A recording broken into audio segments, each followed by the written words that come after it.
우리가 잘 아시는 본문의 배경입니다. 하나님께서 사울에게 명령하셨는데 광야에서 출애굽 백성을 대적하였던 아말렉을 진멸하라.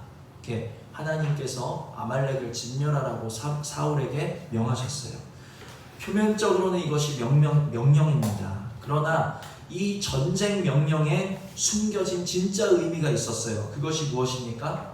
사울을 시험하심이었고 또 사울에게 허락하시는 마지막 기회였다라는 거예요. 이것이 사울이 하나님의 말씀을 과연 순종하는지 순종하지 않는지 하나님께서는 이 마지막 기회를 통해서 사울을 시험하셨던 것입니다.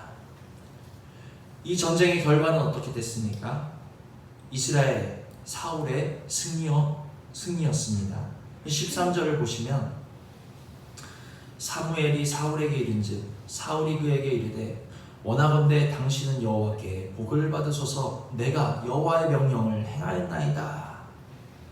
지금 우리는 이 13절에서 아말렉과의 전쟁에서 승리한 승리의 기쁨에 도취되어 있는 승리의 기쁨에 취해 있는 사울의 모습, 의기양양한 모습을 볼 수 있어요. 승리를 기뻐하는 사울의 모습. 이 승리를 하나님도 기뻐하셨겠죠? 11절을 보시면 뭐라고 나와 있습니까? 내가 사울을 왕으로 세운 것을 후회하노니. 이상하다. 하나님이 명하신 전쟁에서 사울이 용감하게 싸워서 승리했는데 사울은 그 승리를 기뻐하고 있는데 하나님은 그 승리를 기뻐하고 계십니까? 아니, 후회하고 계시는 거예요. 슬퍼하고 계시는 거예요. 근심하고 계시는 거예요. 왜지? 사울이 기뻐한다 하여서 하나님이 기뻐하시는 것이 아니라는 것을 기억하시기를 바랍니다. 우리가 이 말씀을 통해서 먼저 깨달으셔야 될 것은 오늘 내가 기뻐한다고 하여서 하나님이 기뻐하실 수 있지 않다는 것을 아셔야 돼요. 내가 기뻐할 때 하나님은 나의 기쁜 것을 보시고 후회하실 수 있고, 내가 즐거워할 때 하나님은 나를 바라보시면서 근심하실 수도 있다는 것을 우리는 기억하셔야 된다는 것이죠. 우리는 먼저 하나님을 의식하시는 삶을 살아가시는 은혜가 있기를 원합니다. 내가 내 기쁨에 빠지기 전에, 내가 내 기쁨에 집중하기 전에 과연 오늘 나의 삶을 하나님이 기뻐하실까 생각하셔야 되는 거예요. 내가 먼저 나의 즐거움에 집중하기 전에 내가 즐거워하는 이것을 하나님도 즐거워하실까? 우리는 먼저 하나님을 의식하는 것을 정말 생활하시고 습관하셔야 된다는 것을 기억하시기를 바랍니다. 오늘의 말씀을 그냥 듣고 흘리는 것이 아니라 내가 삶에서 기뻐하는 것을 하나님도 기뻐하실까? 내가 이 누리는 즐거움을 하나님도 똑같이 즐거워하실까 하는 것이 우리 마음에 새기시셔야 된다는 거예요. 늘 하나님을 먼저 의식함으로 말미암아 하나님을 앞세우시고 또 하나님의 마음을 중요시 여기는 하나님의 백성들 되시는 은혜가 있기를 주님의 이름으로 축원을 드립니다. 내 기쁨, 내 만족, 내 즐거움이 우선되는 삶을 살아가고 내 소견에 옳은 대로 결정하면서 살아가기보다는 과연 어느 길을 하나님이 기뻐하실까? 어떠한 선택을 하나님이 즐거워하실까? 하나님을 먼저 의식하시고 하나님을 먼저 앞세우실 수 있는 하나님의 자녀들 되시는 은혜가 있기를 주님의 이름으로 축원을 드립니다. 그래서 오늘 우리는 이 본문을 통해서 사울이 기뻐하는 이 승리를 하나님은 기뻐하지 않으시고 도리어 근심하시고 후회하고 계시다라는 이 장면을 우리의 삶 가운데 새기셔야 된다. 자, 그렇다면 하나님께서는 왜 사울의 승리를 후회하셨죠? 사울에게 전쟁을 명령하신 것도 하나님이셨고 사울은 용감히 싸워서 하나님의 말씀대로 전쟁에 승리했는데 하나님은 그것을 왜 후회하셨을까요? 하나님께서는 혹시 사울이 승리하는 것을 원치 않으셨을까? 사울이 전쟁에서 패하기를 원하셨을까? 하나님께서도 사울이 승리하기를 바라셨다는 것을 기억하시기를 바랍니다. 그 전에 전쟁을 명령하실 때부터 아말렉과 싸워라 하실 때부터 이미 승리는 결정되어 있었다라는 것을 기억하시기를 바랍니다. 하나님께서 사울에게 후회하신 이유는 두 가지셨어요. 하나님께서는 이 전쟁을 통해서 아말렉을 온전히 진멸하라. 좋은 것이든지 나쁜 것이든지 천한 것이든지 귀한 것이든지 남기지 말고 멸하라 말씀하셨는데 사울은 어떻게 했어요? 하나님의 말씀에 불순종했다는 것입니다. 좋은 것은 남기고 나쁜 것은 진멸했어요. 자기 생각대로, 자기 마음대로. 전쟁에서 승리하였을지는 모르겠으나 하나님의 말씀에 불순종했다라는 것을 기억하시기를 바랍니다. 하나님은 이 불순종을 보시고 사울을 왕으로 삼으신 것을 후회하셨다는. 그리고 또 두 번째 후회하신 이유는 무엇인가? 12절을 보시면 사울이 갈멜에 이르러 자기를 위하여 기념비를 세우고. 사울이 누구를 위해서 기념비를 세웠습니까? 자기를 위하여 기념비를 세웠다는 거예요. 사울이 하나님이 세우신 하나님의 종으로서 하나님을 위하고 하나님을 기념하는 것이 아니라 자기를 위하고 자기를 기념했기 때문에 하나님이 후회하셨다는 것을 기억하시기를 바랍니다. 그럼 하나님께서 사울만 후회하실까요? 아니에요. 오늘 구속의 은혜를 베푸르사 구원하신 하나님의 자녀들이 오늘 하나님의 말씀을 불순종하고 오늘 하나님을 위하여 살아가는 것이 아니라 내 소견에 옳은 대로 내 감정과 내 만족과 내 유익을 앞세워 먼저 살아간다면 하나님도 우리를 당신의 자녀 삼으신 것을 후회하시고 근심하실 수 있다는 사실을 마음 깊이 새기시는 은혜가 있기를 원합니다. 분명한 것은 하나님께서 사울의 승리를 바라셨던 것처럼 하나님께서는 오늘 당신의 자녀들이 이 세상 가운데 우리가 하는 모든 일 가운데 승리하기를 바라고 계세요.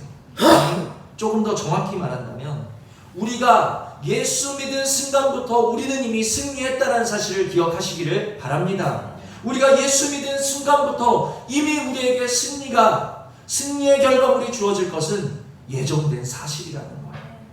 그러므로 우리 옆사람과 인사하십니다. 승리하셨습니다. 승리하셨습니다. 승리하셨습니다. 축하드립니다. 축하드립니다. 네.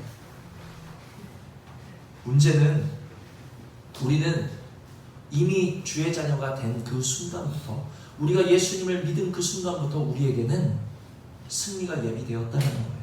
그런데 문제는 우리가 승리하느냐 패배하느냐가 문제가 아니에요. 승리하느냐 패배하느냐가 중요한 게 아니에요. 왜? 우리가 예수님 믿은 순간부터 우리가 승리할 것은 정해져 있는 사실이기 때문이라는 거예요. 중요한 것은 우리가 승리하느냐 패배하느냐 그게 중요한 게 아니고 진짜 중요한 것은 무엇인가? 잘 들으시길 바랍니다. 우리의 승리가 누구를 위한 승리이냐 그것이 제일 중요하다는 거예요. 다시 말씀드리지만 우리가 예수님 믿은 순간부터 우리는 승리를 보장받은 사람들이라는 거예요. 승리냐 패배냐 그게 중요한 게 아니고 우리가 나를 위하여 승리하고자 하느냐 하나님을 위하여 승리하고자 하느냐 그것이 중요하다는 것을 마음에 새기시기를 바랍니다. 이게 중요하다는 거예요. 우리 인생의 초점은 오로지 승리냐 패배냐에 있어요. 좋은 대학 가느냐 좋은 회사 가느냐 좋은 사람과 결혼하느냐 좋은 집에 사느냐 자녀가 좋은 대학 가느냐 돌고 도는 연속이에요. 반복이에요. 승리냐 패배냐 남들이 내 삶을 볼 때 승리하는 삶으로 볼까 패배하는 삶으로 볼까 오직 그것에만 관심이 있어요. 그런데 하나님이 관심하는 것도 우리의 승리와 패배일까요? 우리의 보여지는 것일까요? 하나님이 관심하시는 것은 오늘 내가 누구를 위하여 승리하고자 하느냐 오늘 내가 누구를 위하여 살아가고자 하느냐 우리가 예수 믿은 순간부터 우리는 승리지 않을까요? 내가 누구를 위하여 승리하고자 하느냐 내가 오늘 하루 누구를 위하여 살아가고자 하느냐 하나님은 그것을 바라보고 계신다는 것을 깨달으시는 은혜가 있기를 원합니다.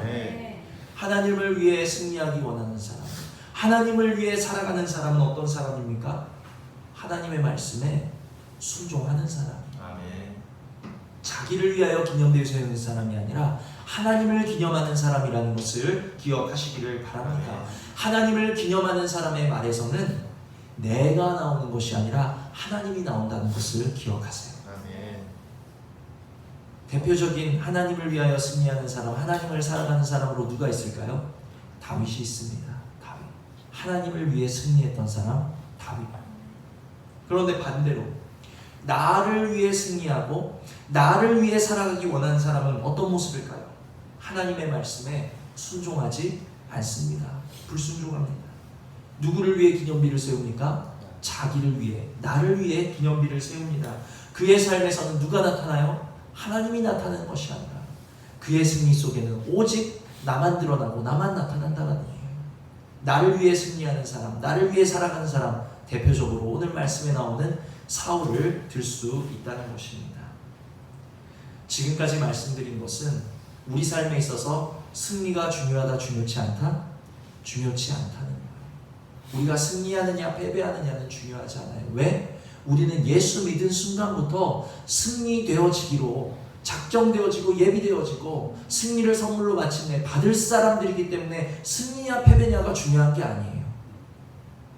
누구를 위해 승리하느냐에 따라서 다윗같이 승리할 수도 있고 혹은 사울같이 승리할 수도 있다는 사실을 기억하시기를 바랍니다. 네. 나를 위해 승리하려고 하지 마시고 하나님을 위해 승리하실 수 있는 은혜가 있기를 원합니다. 네. 나를 위해 살아가려고 하지 마시고 하나님을 위해 살아가실 수 있는 은혜가 있기를 주님의 이름으로 축원을 드립니다. 네. 지금의 시대는 나를 위해 살아가고 나를 위해 승리하려는 사람들이 절대 다수인 시대에 우리들은 살아가고 있어요. 나를 위해 승리하는 사람의 승리에서는 뭐만 나오니까? 나만 나오고 내 자랑만 나오고 내 기념비로 내 삶이 세워지는 거예요. 그러나 하나님을 위하여 승리하고자 하는 사람의 승리에서는 하나님만 나오는 거예요. 하나님이 하셨습니다라는 간증으로 그 삶이 채워지는 것을 기억하시기를 바랍니다. 그러면 이 말씀을 들으면서 저에게 반문하실 수도 있을 거예요. 아니 목사님, 뭐로 가도 서울만 가면 된다는 말이 있는데 아니 승리만 하면 됐지. 나를 위한 승리든 하나님을 위한 승리든 우리가 승리하는 삶을 살면 됐지. 누구를 위해서 승리하는 거, 누구를 위해서 살아가는 것이 왜 그렇게 중요합니까? 승리만 하면 됐지. 뭐로 가도 서울은 갈 수 있을지 몰라도 절대 천국길은 갈 수 없다는 사실을 기억하시기를 바랍니다. 사울 같은 승리, 그게 정말 승리일까요? 하나님이 후회하시고 근심하시는 승리가 진짜 승리입니까? 우리 삶에 우리가 남들이 부러워하는 것들을 누리고 남들이 우리 삶을 평가할 때, 세상이 우리 삶을 평가할 때, 사람이 우리들의 삶을 평가할 때, 야, 정 목사는 정말 복 받았어, 승리했어, 교회도 막 부흥하고 말이야, 자녀들도 막 좋은 대학 가고 말이야, 집도 부자고 말이야, 하는 일마다 다 잘 되고 말이야. 그게 정말 승리일까요? 사울은 전쟁에서 승리만 하였을 뿐 그 후에 모든 것을 잃었다는 사실을 기억하시기를 바랍니다. 하나님이 기뻐하시고 하나님이 즐거워하시는 그 삶이 바로 승리한 삶이라는 것을 기억하시기를 바랍니다. 자기를 위한 승리로 인해서 사울은 하나님께 버림받았어요. 그게 승리냐는 거예요. 나를 위해 승리하고 나를 기념하는 삶은 표면적으로는 승리일지 몰라도 하나님께 버림받는 삶이라는 것을 기억하시기를 바랍니다. 우리는 지금까지 말씀을 통해서 승리에는 두 가지가 있어요. 다윗 같은 승리가 있고 사울 같은 승리가 있음을 보았습니다. 자, 그러면 우리는 누구와 같은 승리하기를 원하십니까? 다윗 같은 승리. 우리의 자녀가 누구와 같이 승리하기를 원하십니까? 다윗과 같이 승리하기를 원합니다. 늘 하나님을 의식하고 늘 하나님을 위하여 살아가고 늘 하나님을 앞세우며 살아가는 다윗의 승리를 맛보실 수 있는 저와 여러분 되시기를 주님의 이름으로 축원을 드립니다. 그런데 다윗과 같은 승리를 원하는 우리들이 오늘 누구를 위하여 살아가는가? 하나님을 위하여 살았는가, 나를 위하여 살았는가 돌아보시는 은혜가 있기를 원합니다. 다윗 같은 승리를 원하는 우리들이 오늘 하나님의 말씀에 순종하였는가, 아니면 오늘 하루의 걸음걸음이 내 소견에 옳은 대로 걸어가는 걸음이었는가 돌아보신 시간 되시기를 바랍니다. 사울은 어떤 사람이었냐면 후회하시는 하나님의 말씀 앞에서, 또 근심하는 선지자의 그 앞에서도 13절 보시면 사무엘이 사울에게 이른즉 사울이 그에게 이르되 원하건대 당신은 여호와께 복을 받으소서, 내가 여호와의 명령을 행하였나이다. 사울은 이런 사람이었어요. 사울은 후회하고 계시는 하나님, 근심하는 그 사무엘 선지자 앞에서도 내가 여호와의 명령을 행하였나이다. 자기 자신을 돌아봄이 없었고 돌이킴이 없었던 사람이에요. 끝에 가서 내가 잘못했습니다, 내가 범죄했습니다 인정하긴 해요. 나중에 돌이키기는 하는데 그것은 자기를 위한 변명에 불과했습니다. 중심으로 돌이키지 않았다라는 거예요. 그러나 오늘 하나님의 말씀 앞에서 우리들은 혹에 내가 살아서 나를 위하여 사는 것이 있다면 회개하고 애통하시면서 하나님 앞에서 중심으로 돌이키실 수 있는 은혜가 있기를 축원드립니다. 돌이키는 방법 두 가지만 살펴보고 말씀을 맺도록 하겠습니다. 돌이키는 방법 첫 번째는 따라해보세요. 자복하고 회개하는 것. 자복하고 회개하는 것이 돌이키는 첫 번째입니다. 하나님의 말씀에 순종하며 하나님을 기념하는 삶을 사는 것이 아니라, 하나님을 위한 삶을 사는 것이 아니라 내 소견에 옳은 대로 하나님을 불순종하면서 나를 기념하기 원했던, 나를 위해 살아온 것을 하나님 고백하오니 용서하여 주시옵소서. 이게 자복하고 회개하는 거예요. 하나님을 위하여 살지 못했고 다윗 같은 승리하는 삶을 산 것이 아니라 사울 같은 승리를 위하여 열심히 달려왔던 우리의 모습을 주님 앞에 고백하시면서 용서를 구하는 것이 자복하고 회개하는 것이라는 것을 기억하시기를 바랍니다. 돌이키는 방법 두 번째는 무엇인가? 따라해보세요. 간구하는 거예요. 간구. 하나님의 자녀된 나에게 아직도 나를 위하여 살고자 하는, 나를 위하여 승리하고자 하는 사울과 같은 육신의 속성이 남아있다면 십자가에 완전히 못 박아주시고 다윗에게 부으셨던 그 은혜를 오늘 내 심령 가운데 부어주셔서 늘 하나님을 의식하면서 하나님 앞에서 하나님을 위하여 살아가는 다윗 같은 승리 누리는 사람 되게 하여 주시옵소서. 간구하는 것이 바로 돌이키는 방법이에요. 우리의 모습을 돌아보시면서 하나님의 말씀 앞에서 나를 비춰봤을 때 정말 하나님의 말씀으로 회개하고 애통하고 자복하면서 주의 은혜로 나를 돌이켜주시고 주님을 위한 삶 살아갈 수 있게 해달라고 간구하는 것, 그게 돌이키는 방법이라는 것을 기억하시기를 바랍니다. 우리가 이렇게 자복하고 회개하면서 간구할 때 다윗과 같은 승리로, 이제 우리 삶에 다윗과 같은 승리로 하나님께 영광 돌려드리는 우리들의 모든 삶의 걸음걸음이 될 줄 믿습니다. 들으신 말씀 생각하시면서 우리 잠시 기도하시겠습니다.